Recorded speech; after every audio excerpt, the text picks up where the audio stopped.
2 juta lebih umat Islam dari penjuru dunia berkumpul di tanah suci Makkah untuk menunaikan kewajiban rukun Islam yang kelima, yaitu ibadah haji. Sehari sebelumnya, yakni 9 Zulhijjah, para tetamu Allah itu difardukan untuk berwukuf di padang Arafah, di mana mereka saling melaungkan labbaik Allahumma labbaik, labbaik la syarika laka labbaik, innal hamda wan ni'mata laka wal mulk la syarika lak. Ma'asyiral muslimin wal muslimat rahimakumullah. Hari Arafat merupakan hari merenung diri. Padang Arafah telah digambarkan oleh Nabi Sallallahu Alaihi Wasallam sebagai padang pengampunan dosa untuk para jamaah haji. Mereka yang sedang berada di padang Arafat perlu banyak merenung dan muhasabah diri, serta bertaubat kepada Allah Subhanahu wa Ta'ala. Bagi yang pernah menunaikan ibadah haji, ia dapat membayangkan bagaimana kesyahduan padang Arafat ketika itu. Kesyahduan yang tidak mungkin dapat ditandingi dengan kesyahduan lain dalam kehidupan ini. Wukuf di Arafat adalah cermin dan gambaran padang mahsyar, di mana seluruh umat manusia dari zaman Nabi Adam hingga akhir zaman nanti dikumpulkan menjadi satu. Tidak terdapat adanya perbedaan pangkat dan derajat. Tidak ada tempat khusus untuk raja ataupun ketua negara. Tidak ada barisan VIP ataupun rakyat jelata. Panas terik di padang Arafat dan keanekaragaman manusia di sana cukup memberikan peringatan terhadap kesusahan tatkala berada di padang mahsyar. Perhimpunan besar yang diikuti oleh lebih dari juta umat Islam pada waktu yang sama tersebut menjadikannya sebagai muktamar terbesar umat Islam pada setiap tahun.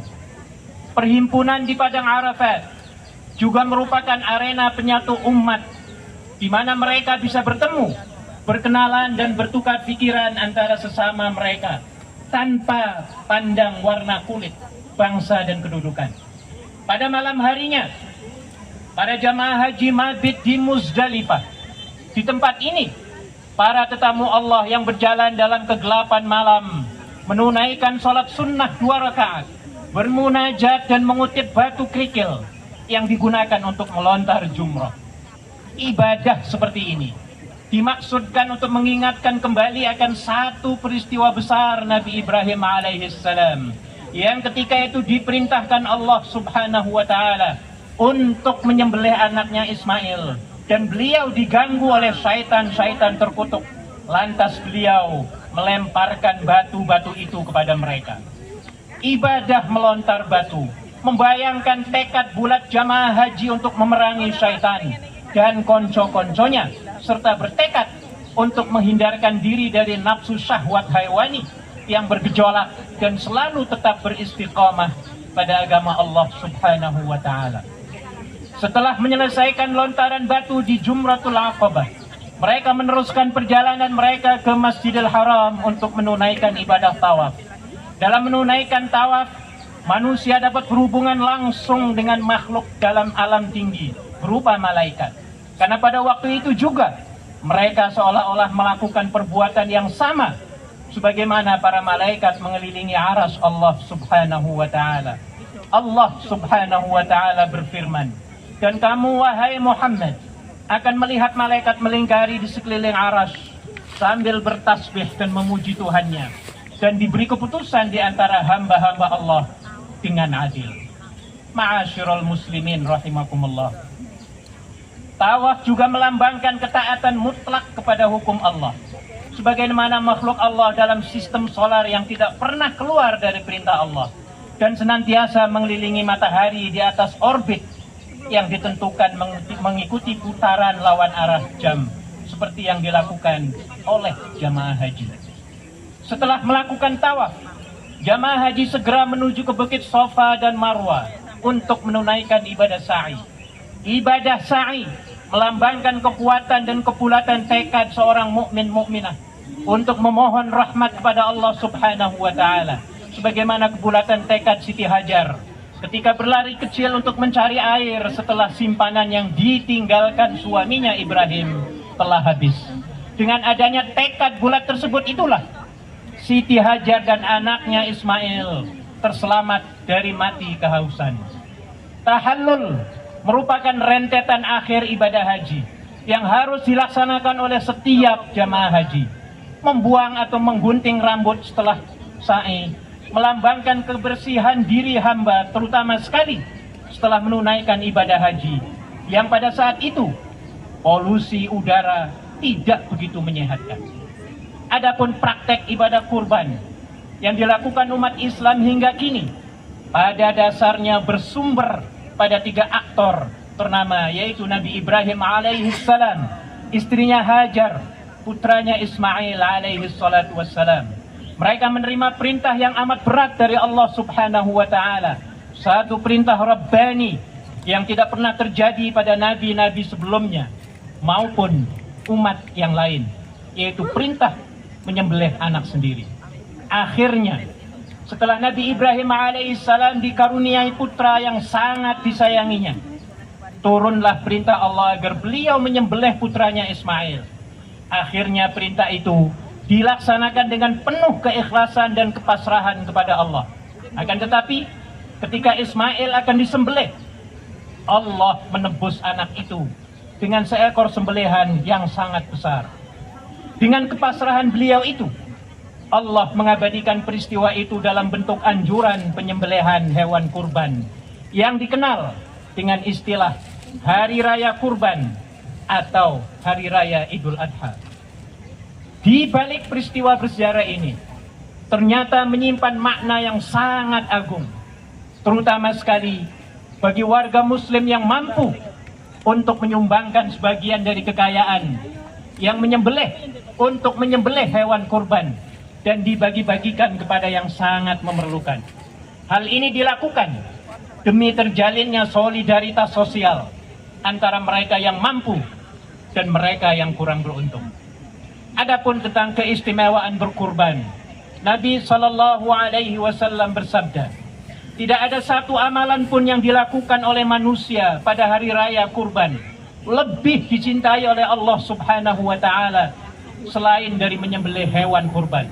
Sesungguhnya hewan kurban nanti di hari kiamat akan datang beserta tanduk-tanduknya, bulu-bulunya dan kuku-kukunya. Dan sesungguhnya sebelum darah korban itu menyentuh tanah, pahalanya telah diterima di sisi Allah subhanahu wa ta'ala. Maka beruntunglah kamu semuanya dengan pahala kurban itu. Riwayat Tirmizi. Oleh karena itu, dalam kesempatan Idul Adha ini, marilah kita kembali meneguhkan keislaman dan keimanan kita, memperkuat solidaritas sosial kita, dan mengulurkan bantuan kita kepada anak-anak bangsa yang hidup dalam kenestapaan. Dengan begitu, kita semua dapat mengambil hikmah Idul Adha untuk selanjutnya merealisasikan secara aktual dalam berbagai aspek kehidupan kita. Marilah kita akhiri khutbah ini dengan memanjatkan doa kepada Allah subhanahu wa ta'ala.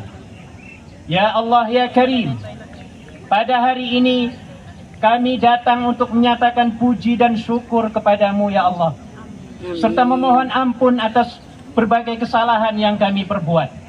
Kesalahan kedua orang tua kami, saudara-saudara kami, dan para pemimpin kami.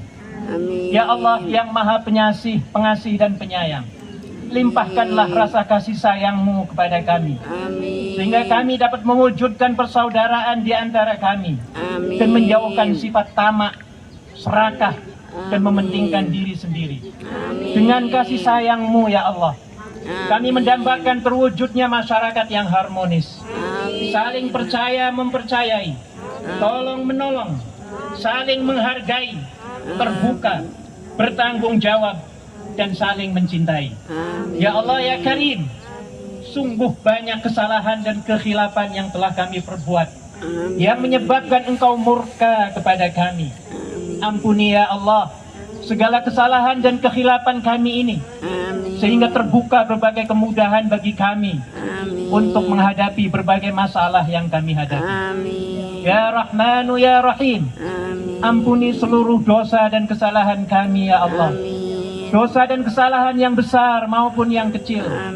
Dosa dan kesalahan kami yang sengaja maupun tidak disengaja. Dosa dan kesalahan kami yang telah lalu maupun dosa dan kesalahan kami yang akan datang. Ampunilah kami ya Allah, bila kufur kami jauh lebih banyak daripada syukur kami kepadamu. Ampunilah ya Allah, bila lupa kami kepadamu jauh lebih banyak daripada ingat kami kepadamu ya Allah. Ampunilah kami ya Allah, bila zikir kami kepadamu jauh lebih sedikit daripada kami ingat kesalahan orang lain. Ampunilah ya Allah, bila sifat kikir kami mengalahkan sifat dermawan kami.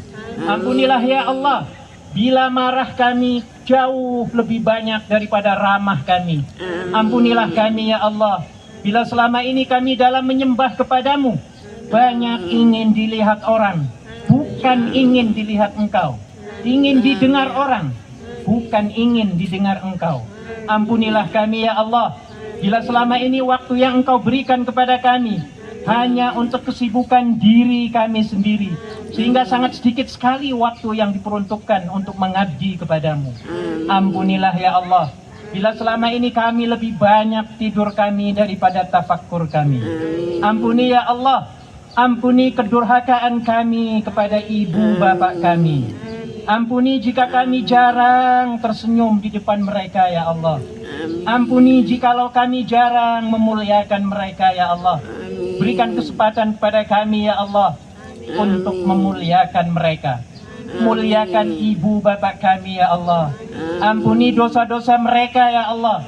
Jadikan husnul khatimah akhir hayat mereka. Lapangkan kubur mereka ya Allah. Ringankan hisab mereka ya Allah. Jadikan mereka ahli surgamu ya Allah. Lindungi kedua orang tua kami dari azab kubur, dari fitnah jahannam ya Rahmanu ya Rahim. Ya Allah, bila Engkau tidak berkenan mengampuni berbagai macam dosa kami, kepada siapa ya Allah kami harus memohon ampun? Karena hanya Engkaulah ya Allah yang berhak mengampuni dosa-dosa kami. Bila Engkau tidak berkenan mengampuni dosa-dosa kami ya Allah, penglihatan kami menjadi gelap, hati kami menjadi gelap, bahkan dunia seisinya akan menjadi gelap gulita. Bila Engkau tidak berkenan mengampuni dosa-dosa kami ya Allah, pasti kami akan tergolong orang-orang yang benar-benar merugi. Rabbana dhalamna anfusana wa illam taghfir lana wa tarhamna lanakunanna minal khasirin. Allahumma ighfir lil muslimina wal muslimat wal mu'minina wal mu'minat al ahya'i minhum wal amwat innaka sami'un qaribun mujibud da'wat. Allahumma antas salam wa minkas salam wa ilayka ya'udus salam. Fahayyina rabbana bis salam wa adkhilna al jannata daras salam. Tabarakta rabbana wa ta'ala ya dzal jalali wal ikram. Rabbana ighfir lana dhunubana wa liwalidina warhamhum kama rabbawna shighara wa li jami'il muslimina wal muslimat wal mu'minina wal mu'minat al ahya'i minhum wal amwat. Rabbana atina fid dunya hasanah wa fil akhirati hasanah wa qina adzaban nar. Wa sallallahu ala sayyidina Muhammad وعلى آله وصحبه وسلم والحمد لله رب العالمين. تقبل الله منا ومنكم صالح الأعمال من العائدين والفائزين. Mohon maaf lahir dan batin. Wassalamualaikum warahmatullahi wabarakatuh. Waalaikumsalam warahmatullahi wabarakatuh.